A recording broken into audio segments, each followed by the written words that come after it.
শুরুতেই ভারত পাকিস্তান যুদ্ধ প্রসঙ্গ।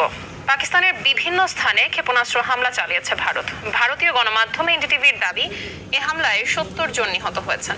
যদিও ভারতের হামলায় 26 বেসামরিক নাগরিক নিহতের খবর জানিয়েছে পাকিস্তানের সামরিক বাহিনীর জনসংযোগ বিভাগ আইএসপিআর। অন্যদিকে পাকিস্তানের পাল্টা হামলায় নিহত হয়েছে 8 ভারতীয়। এদিকে এ ঘটনায় নিন্দা ও উদ্বেগ জানিয়েছেন যুক্তরাষ্ট্রের প্রেসিডেন্ট ডোনাল্ড ট্রাম্প এবং জাতিসংঘ মহাসচিব আন্তোনিও গুতেরেস। উভয় দেশের কাছ থেকে সর্বোচ্চ মাত্রার সংযত আচরণের আহ্বান জানিয়েছেন তিনি। ইমতিয়াজ আহমেদের রিপোর্ট।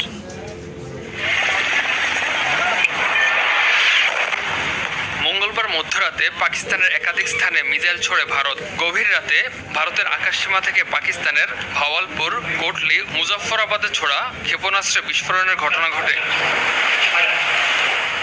পাকিস্তানের সামরিক বাহিনীর জনসংযোগ বিভাগ আইএসপিআর এর তরফে রাতের আধারের হামলাকে কাপুরুষোচিত ও উস্কানিমূলক বলে উল্লেখ করা হয়েছে।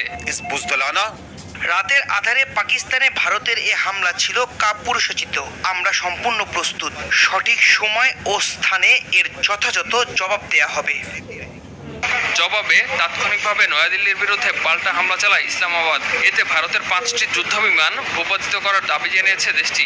এছাড়া কয়েকজন ভারতীয় সেনাকে যুদ্ধবন্দী হিসেবে আটকের কথাও জানায় পাকিস্তানের প্রতিরক্ষামন্ত্রী খাজা আসিফ।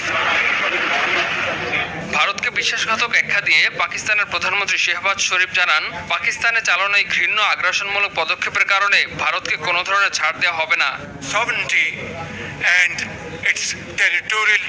এদিকে পাকিস্তানের ভূখণ্ডে মধ্যরাতে ভারতের এমন সশস্ত্র হামলাকে লজ্জাজনক আখ্যা দিয়েছেন মার্কিন প্রেসিডেন্ট ডোনাল্ড ট্রাম্প।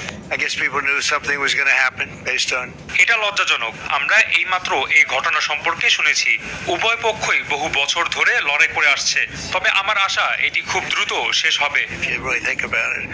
পাকিস্তানে ভারতের ক্ষেপণাস্ত্র হামলার পর এক বিবৃতিতে জাতিসংঘ মহাসচিবের মুখপাত্র স্টিফেন ডুজারিক জানান, নিয়ন্ত্রণ রেখা ও আন্তর্জাতিক সীমান্ত জুড়ে ভারতের সামরিক অভিযানে মহাসচিব গভীরভাবে উদ্বিগ্ন।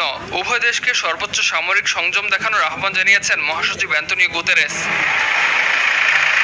ইমতিয়াজ আহমেদ, RTV।